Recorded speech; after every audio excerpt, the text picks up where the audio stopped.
Mister Naidu. నేను హత్య చేశాను నీకెవరు చెప్పారు? నీచే చంపబడ్డ జయంతి చెప్పింది. ఆమె పేరు జయంత, నీకెలా తెలుసు? అర్థం లేని ప్రశ్న. Just a minute. ఎక్కడికి? బాత్రూమ్కి. చూడు, నువ్వు పారిపోవాలనుకుంటే నన్ను తప్పించుకుని ఎక్కడికి పోలేవు. పారిపోవాల్సిన అవసరం నాకేంటి? నువ్వే పారిపోకు, నేను ఇప్పుడే వస్తా. ఏంట్రా ఇంత ఆలస్యం? నీకు ఫోన్ చేద్దామని వస్తున్నాను. దారిలో జీప్ ట్రబుల్ ఇచ్చిందిరా. ఇంతకీ వాడు వచ్చాడా? స్విమ్మింగ్ పూల్ దగ్గర వెయిట్ చేస్తున్నాడు. కమాన్.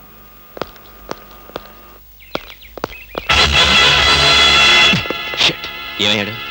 ఇక్కడే కూర్చున్నాడే. వీడు మనకే మస్కా కొట్టాడనమాట. వాడు నీతో ఏం చెప్పాడు?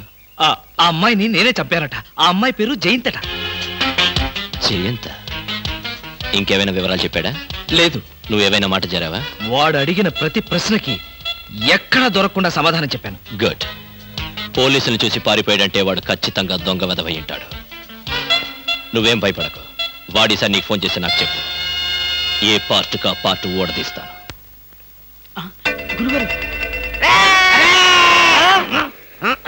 ఏంటండి ఉరిశిక్ష ఇస్తారంతేనా? మీరేసేదేంటండి? నాకు నేనే వేసుకున్న ఉరిశిక్ష. ఉరిశిక్ష ఏమిటని బొందా?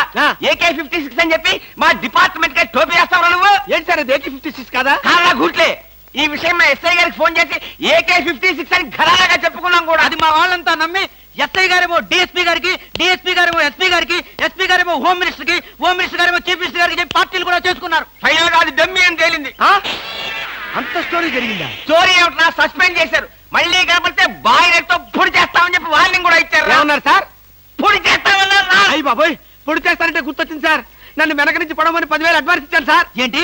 వెనక నుంచి పడవమని గుండాగలకి 10,000 అడ్వాన్స్ ఇచ్చారు సార్. 10,000 ఎందుకురా?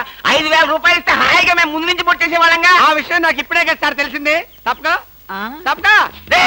పట్టుకో. అదేమిటి అలా వెళ్తున్నావు? రివర్స్ గేరా? రివర్స్ గేర్ కాదు, నా బొంద కాదండి. వెనక నుంచి ఎవడు పోకుండా ముందు జాగ్రత్త. నువ్వు వెటే పిల్ల మీ వెనకాలే ఉంటుంది కదరా. మనం సస్పెండ్ అయ్యామన్న మాటే గాని పోలీసు కదరా. నిజమేనండి. నేను వెనక్కి తిరగనరా. నాకు ఇప్పుడు చావాలనిపించడం లేదురా. నీ అడ్వాన్స్ కూడా నాకు అక్కర్లేదురా. వెళ్ళిపో. అదేం కుదరదు. నా డ్యూటీ ఒకసారి ఒప్పుకుంటే పని ఫినిష్ చేస్తా. ఒరే, నీ డ్యూటీకో దండం, నీ గుండుకు 2 దండాలు, నీ పొట్టకై దండాలు. ఇప్పుడు నాకు చావాలనిపించడం లేదురా.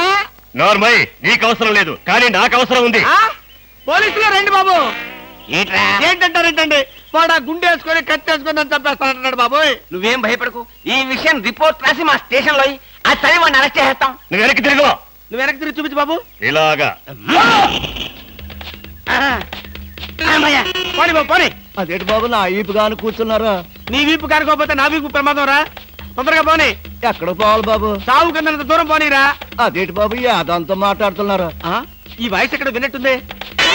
రేయ్, AK-56 నువ్వా? నిన్ను తెగనరక బొమ్మగా నుంచి ప్రాణానికే ముప్పు తెచ్చావు కదరా. వీటన్నిటికీ కారణం వీడే. వీడు చెప్పాడు పీడ వదులుద్ది.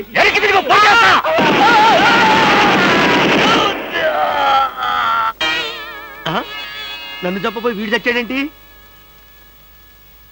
ఎవరు బాబు నువ్వు? పందిని కలిసినట్టు కలిసి చంపేశావు. మా ముఠా వాళ్ళ నలుగురిని కాల్చి చంపేశాడు ఈ బద్మాష్. అందుకే AK-56 గన్తో కాల్ చంపేశా. సార్ సార్ సార్ సార్, వీడినెవడో AK-56 తో కలిసి చంపేశారు సార్. అవును సార్. నవ్వుతారండి సార్. నిజమే సార్. ఎవడో AK-56 తో కాల్చాడంట, వీడు చచ్చాడంట, వీడి మాటలు నమ్మాలంట. ఇప్పటి వరకు సస్పెండ్ అయ్యాం. ఈ విషయం రిపోర్ట్ చేసామంటే ఊస్టింగే. అయినా ఈ గొడవల్లో మనం ఇరుక్కునే బదులు ఏ లారీ